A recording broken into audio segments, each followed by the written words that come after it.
د خوړې په ادب به یې ته څه ویم خو ما خو دا نن چې کوم لیکل کړي دا مې د خوړې د ادب دپاره لیکلي دي دا به دې ته ویم نو بس د زړه ارمان مې هم دغه ده وایي د پښتو ټپه به وایو د پښتو ټپه به وایو بل ستار به پکې نه وي یو ټولنه داسې غواړم غیر اغیار به پکې نه وي د پښتو ټپه به وایو بل ستار به پکې نه وي یو ټولنه داسې غواړم غیر اغیار به پکې نه وي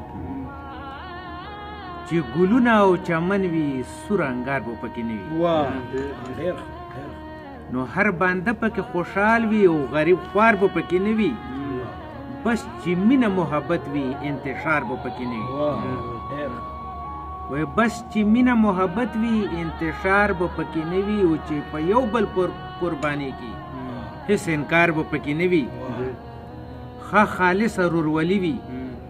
بله لار به پکې نه وي ښه خالص ورورولي وي بله لار به پکې نه وي بیا ژوندون پکې مزه کې یو ماکار چې پکې نه وي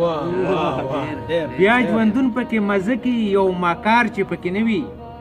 خدایا دا سوال مې قبول کې انتظار به پکې نه وي مالدار وینم هر وخت موټر کې سور وي او غریب وینم د لوږې نه نسکور وي وایي چې نظر زه په غریب او مالدار وکم نو د غریب نه عزت یو په څلور وي نو محمدجانه تا خو دواړه دي لیدلي محمدجانه تا خو دواړه دي لیدلي وراته وایه مالدارۍ کې څومره زور وي نو بس خدای مو د اتفاق نصیب کړي که نه